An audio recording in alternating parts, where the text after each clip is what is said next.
Welcome everybody and Happy New Year. Those of you who have been with us before and those of you who may be finding Firebird Spirit for the first time, you're welcome here. We're so glad that you're here.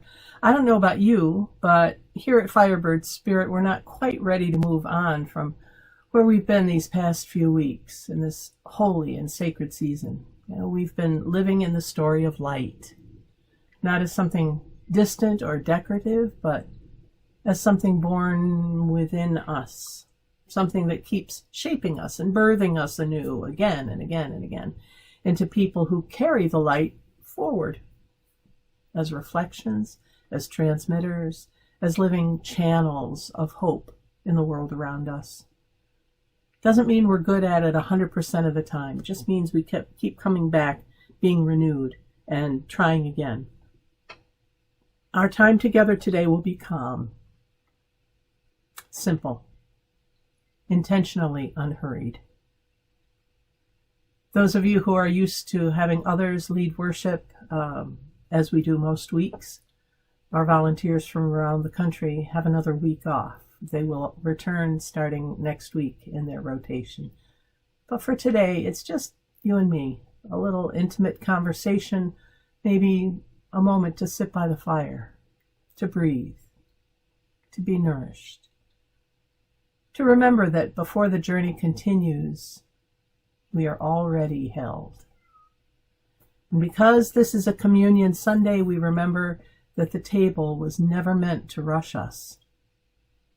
Communion is not a task to complete or a checkpoint on the way to something else. It is a space to pause, to be fed, to be reminded that presence itself is holy. Our presence, the presence of others, and the presence of the divine.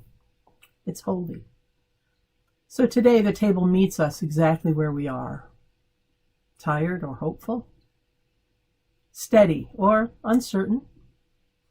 Still carrying the glow of what has already been given. And you'll notice that much of what we share today is gentle, familiar songs we might not have sung yet in the holiday season. Simple words, space to breathe. We're letting the music do what it does best this time of year, not propel us forward, but hold us in memory and meaning. The light lingering in a room after the candles have been lit. Nothing needs to be decided today. Nothing needs to be resolved. We are simply staying close to the warmth. The story isn't finished yet. The Magi are still on the road. The world has not yet noticed what has been born. And the light, the real light, is still making its way outward through the ordinary lives like yours and mine. So if it feels right to keep singing these songs, to keep returning to this story, to let its meaning settle more deeply before we move on, know that this too is faithful. Before we go any farther, let's take a moment to simply be. A moment of quiet, to breathe, to notice the light within, even if it's just a little spark, even if it's flickering a little with world events, or perhaps it is fully ablaze. This is the time to center ourselves wherever we are. And I invite you to ask yourself this one question. What was one moment in this holiday season when you experienced the quiet, affirming light? Now, if you're watching this with others in the room, feel free to share your responses if you're willing. And afterward, we will continue with the service. So get ready to hit the pause button as you contemplate that question. Okay? Ready? Pause. So, I don't want today to be complicated. I've zeroed in on one verse of Scripture to carry us through the rest of today and this week and into the new year. And that is the 5th verse of chapter 1 of the Gospel according to John. I'm going to have it read by 3 different voices with space between them, so that after they read it, I want you to repeat out loud what they just said. Fair? All right, here we go. The light shines in the darkness, and the darkness cannot overcome it.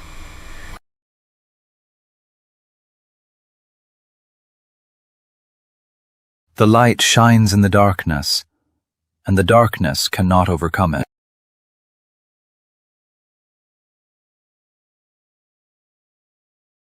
The light does shine in the darkness, and the darkness will never overcome it.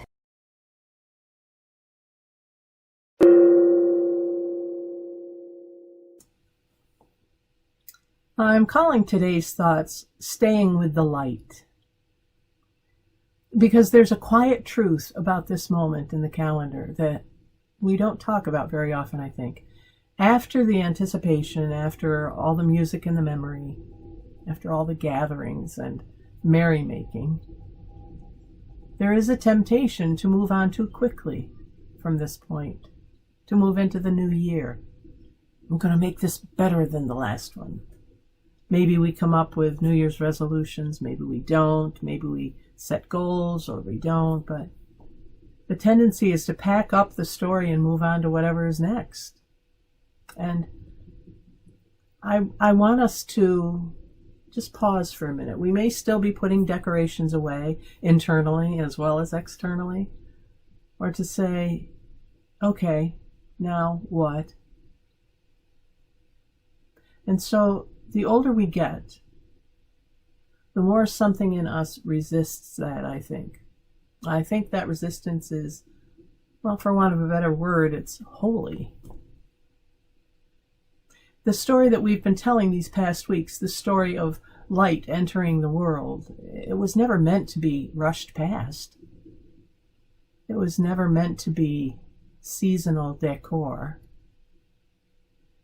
It was meant to be absorbed, integrated, to become one with us. And that's why the Gospel of John gives us the quiet, powerful line that the light shines in the darkness, and the darkness cannot overcome it, ever. But notice what it doesn't say. It doesn't say that the darkness disappears. It doesn't say that everything suddenly makes sense. It doesn't say the world is fixed. It simply says that the light shines, that it is not overcome by the darkness. It shines.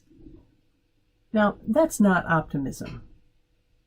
That, my friends, is spiritual realism. The restoration of light and the balance of light and the darkness may not happen as quickly as we'd like it to, but it always happens. Look back throughout human history, it always happens. Because the light doesn't wait for ideal conditions. It doesn't arrive once the chaos is settled or the questions have all been answered. No, the light enters where things are. Which means that Christmas, the birth of light into the world, is not about a perfect moment in history or a perfect moment of the year. It's about a presence that keeps arriving again and again, right in the middle of ordinary, unfinished lives like ours.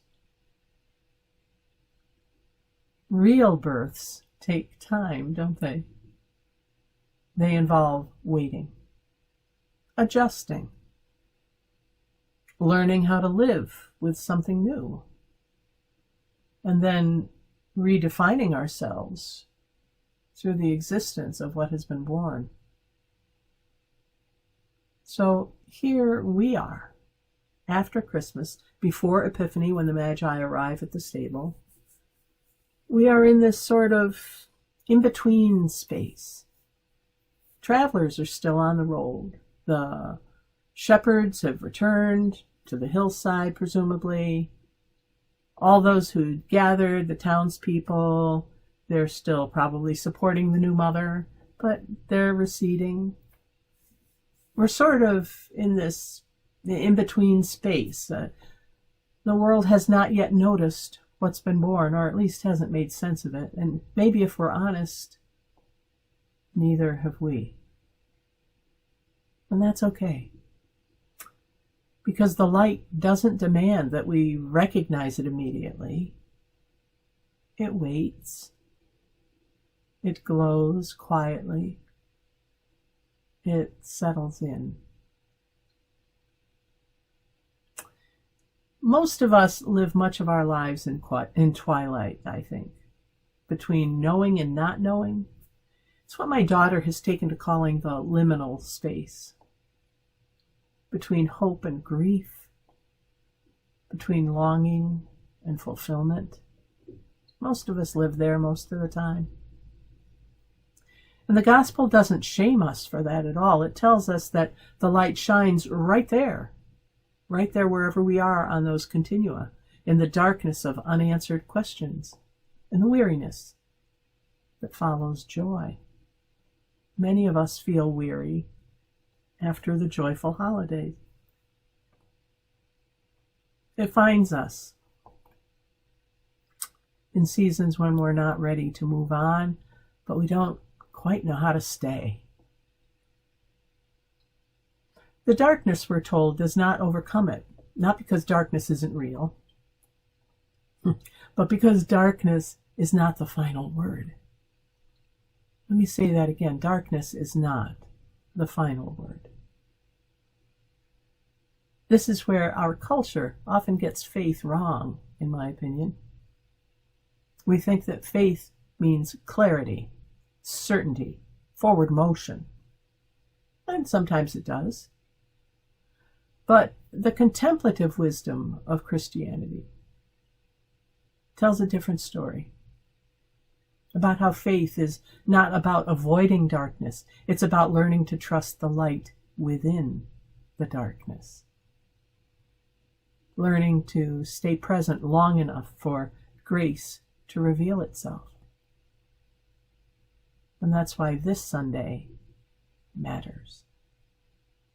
Because this is the moment when we gently ask, not with pressure, but with kindness, what has actually been born in me during this season? What's actually been born in me? How have I been changed by this season? How has my faith grown through this season? What has actually been born in me this season? Not what should have been, not what I hoped would change, but what really has taken root. Where have I felt a softening, a deeper compassion, a clearer sense of what matters and what doesn't? Sometimes the light doesn't show up in answers. Sometimes it shows up in reassurance or quiet affirmation, just that it's there. Because even in our uncertainty, we are still accompanied. We're not alone.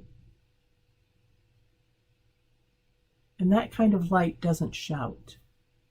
It enters quietly, slipping in under the door. That kind of light is steady.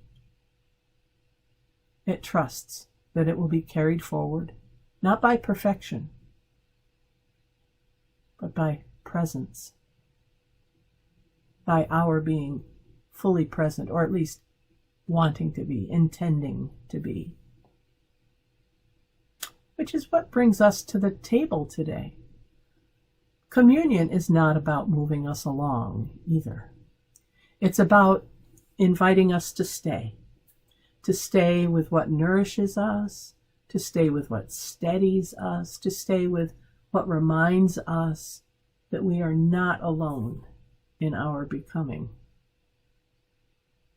At this table, we don't receive answers very often, but what we receive is enough. Enough grace for today, for right now. Enough presence for this very moment.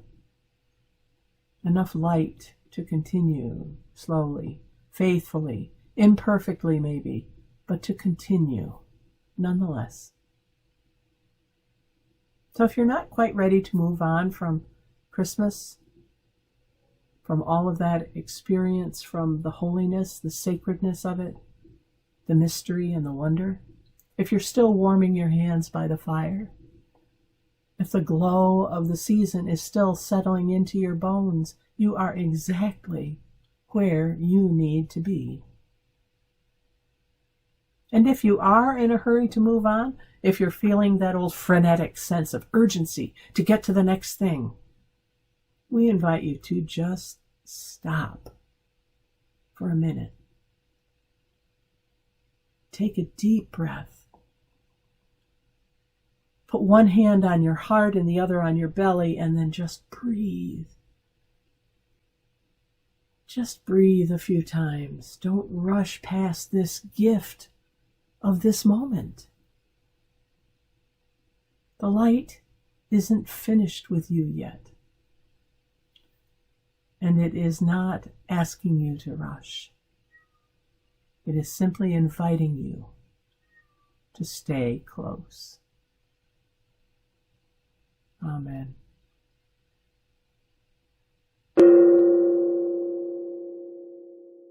Friends, thank you for being part of this shared moment as we start the new year together, grounded, anchored in our faith, in our connection to Spirit, to each other.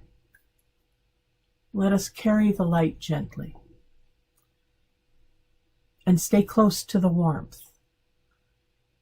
And remember, we are not alone on the journey, ever. We hope you'll stick around for the postlude and that we'll see you here again at Firebird Worship sometime. Check out other offerings on the Firebird channel, if you will. Don't forget to like, share, and subscribe. And until next time, God bless, take care, and bye for now. Thank you for listening. This podcast is a production of Firebird Spirit, a global community of hope where the sacred meets the real. You can find our weekly gathering videos on YouTube at Firebird Spirit Hope. Related reflection articles, resources, and our RSS feed are available at www.firebirdspirit.org. As you journey this next week, may you walk in hope, live with compassion, and continue growing in the Spirit. Until next time, God bless, take care, and bye for now.